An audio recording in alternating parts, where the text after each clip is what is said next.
Boa noite. O Canal Livre está no ar e no programa desta noite nós recebemos um dos maiores nomes da saúde no Brasil. O ex-ministro e atual diretor-geral do Hospital do Coração, Dr. Adíbio Jatene.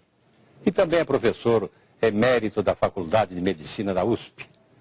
Nós vamos falar da situação da saúde no país, dos desafios na agenda do próximo governo, qualquer que seja o resultado das urnas no próximo dia 31. E para entrevistar o Dr. Adíbio Jatene, estão comigo aqui esta noite os jornalistas Fernando Mitre e Antônio Teles. Mas antes, um pequeno retrato do nosso convidado e também da situação da saúde pública no país. Adíbio Domingos Jatene é um dos mais importantes cardiologistas do país. Professor emérito da Faculdade de Medicina da USP e diretor-geral do Hospital do Coração, já realizou mais de 20 mil cirurgias cardíacas. No comando de equipes, esse número passa dos 100 mil. Conhecido e respeitado dentro e fora do país, Jatene foi por 2 vezes ministro da Saúde. Idealizador da CPMF, é um incansável batalhador por mais recursos para a saúde. Os números dão razão à sua batalha. O Brasil gasta hoje apenas 3,4% de seu PIB em saúde, enquanto países como o Reino Unido e Canadá, que também adotam sistemas universais de saúde, gastam pelo menos o dobro. Outra distorção é a enorme distância entre a saúde pública e o setor privado. No Brasil, apenas 40% do total dos gastos com saúde vão para o setor público, enquanto em alguns países da Europa, esse gasto passa de 80%. Apesar da enorme carência, alguns avanços foram sentidos nas últimas décadas. O Brasil é considerado hoje referência mundial no tratamento de AIDS e um dos recordistas na realização de transplantes. Outra conquista foi a redução da mortalidade infantil, que caiu de 50,2 por mil nascidos em 1990 para 19,7 em 2010. Doutora Adíbio Jatene, obrigado pela sua presença sempre honrosa em nosso Canal Livre. Nós aqui queremos dizer o seguinte para abrir a conversa. Qual é o maior desafio na área da saúde para o próximo governo? Falta de verba, falta de gestão ou, doutor Jatene, falência do próprio modelo? Olha, o modelo foi muito bem estruturado e está muito bem colocado. Tanto que em alguns setores, em algumas áreas, o Brasil é modelo para o país, para o mundo. O Brasil é um dos países que mais vacina no mundo. Nós eliminamos... O modelo é o SUS, basicamente. O modelo que inclui o SUS, certo. Porque o nosso modelo é misto. O nosso modelo, a atividade é livre, a iniciativa privada. Então nós não podemos falar que o modelo é o SUS. O SUS é parte do modelo.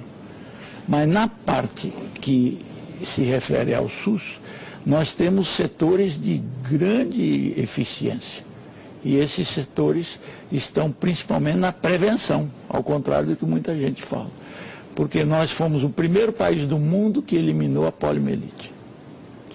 Nós eliminamos o sarampo, a rubéola, a varíola já tinha sido eliminada. Nós estamos vacinando para idosos contra a gripe, contra a pneumonia. É um dos poucos países que faz isso. Ou seja, é um setor que funciona. O setor de epidemiologia funciona muito bem. Aonde nós enfrentamos os maiores problemas é a assistência médica. Médico hospitalar e ambulatorial. Doutor Jatene, chegamos então a hoje, onde temos aí um orçamento da saúde de menos de 60 bilhões, se não me engano. 56, 58, isso por aí. De 2010. 2010. Para 2011 parece que vai ser esse mais. dinheiro não dá. O senhor acha que esse dinheiro não dá? E aí é que se explica a carência na área de atendimento. Olha, eu vou te dar um dado muito interessante. Existem vários países que a assistência médica é pública. A Alemanha, o Canadá, o Reino Unido, Suécia, vários países. Se você for olhar nestes países, todos têm mais de 6% do PIB para a saúde. 6%, mais. A Alemanha tem 8,2% do PIB. Só que os gastos públicos são 2 a 3 vezes os gastos privados. Na Inglaterra saúde. É 8 vezes. Na saúde. Na saúde. É. A Inglaterra gasta com o setor público 8 vezes o que gasta com o setor privado. Então, se você dividir o gasto público com o gasto privado nesses países, você vai encontrar 2,5, 3, 3,5, até 8 na Inglaterra. Quer dizer, na Inglaterra se gasta 8 vezes gasto público, gasto privado. No Brasil, o gasto privado é maior que o gasto público. Mas dizem que o gasto público é 0,8. Então, é a questão da posição da vírgula. É a direita da vírgula. É a direita da vírgula. 0,8 de gasto público para 1 de gasto privado. Dividindo o gasto público pelo gasto privado dá 0,8. 0,8. Na Inglaterra dá 8. Mas, doutor Jatene, o senhor disse que nós evoluímos muito, estruturalmente nós estamos bem, o senhor acha que o nosso modelo é bom. O que falta, então, é dinheiro. Essa crítica de que a gestão também explica grande parte das nossas carências, o senhor parece que não adota. Sabe o que eu acho o seguinte, você querer que os indivíduos façam gestão sem dinheiro é complicado. Você contratar uma administração pagando 2, 3 mil reais, enquanto a iniciativa privada paga 15, 20 mil reais, é desonesto.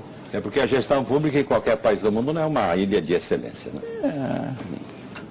É desonesto. Agora, sabe, eu vou te dizer 2 coisas. O gestor hoje do Hospital Sírio-Libanês é o Gonçalo Vecina. Sempre foi um gestor público. O Einstein foi buscar um gestor público. 2 modelos, né? Então, na verdade, quem trabalha no setor público, eles são muito bons gestores. Por quê? Porque eles trabalham com pouco dinheiro.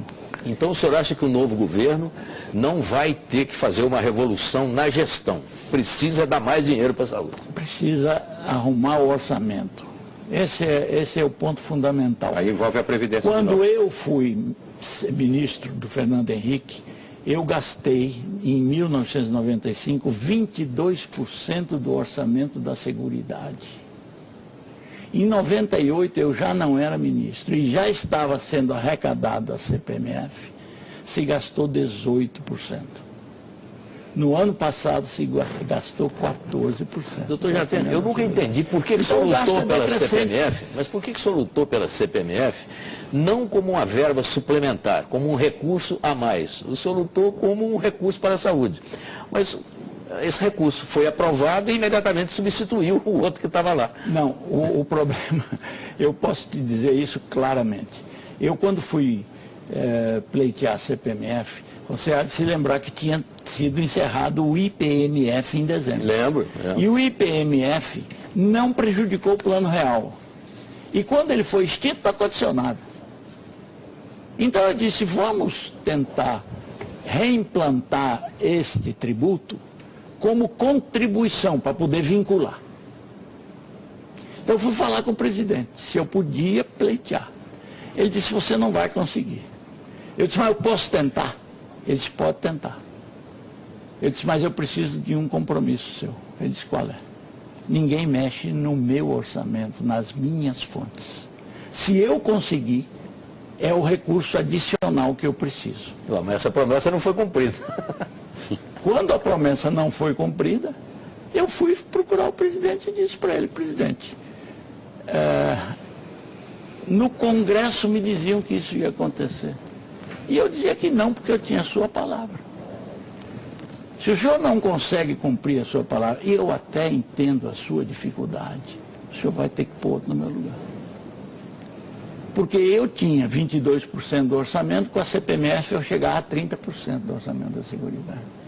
Agora, quando a CPMF começou a ser arrecadada, eles retiraram das fontes mais do que a CPMF trouxe. Exatamente. Agora, eles tinham um problema que o senhor ignorou, que é o seguinte, todos eles ali no governo eram contra a vinculação de receita e mais, eles respiravam através do Fundo Social de Emergência, que era aquela possibilidade de mexer com algum imposto tirando do veículo. Isso foi exatamente contra a maré. Esse é que foi o problema. Sim, mas eu fui falar com o presidente, com quem eu podia falar. Eu acho que ele não acreditou que o senhor ia conseguir o que o senhor conseguiu. Eu acho. É isso, né? Mas isso hoje nós estamos tentando. E o curioso é que quando eu fui falar com o ministro do Planejamento, na época, que era o Serra, ele me disse, até não posso te ajudar, porque eu, por princípio, sou contra a vinculação. E era mesmo. E ele era contra a vinculação, mas não vou te atrapalhar, e não me atrapalhou. Acontece que quando ele foi ministro da Saúde, aí ele ficou a favor. ele foi buscar a vinculação. É lógico, senão ele não podia conduzir o Ministério. Só que a emenda 29, que foi aprovada em 2000, até hoje não está regulamentado. Mas, doutor Jatene, quer dizer que esse descalabro que ainda temos na saúde no Brasil, porque o setor está desatendido em grande parte. Temos algumas coisas muito boas, mas outras lamentáveis. Pelo que o senhor está falando, a perspectiva não é nada boa, né? Porque o senhor acha que eles vão tirar 50 bilhões de jogar na saúde? Olha, eu já vivi muito. E ao longo da minha vida, todas as campanhas políticas, saúde é prioridade.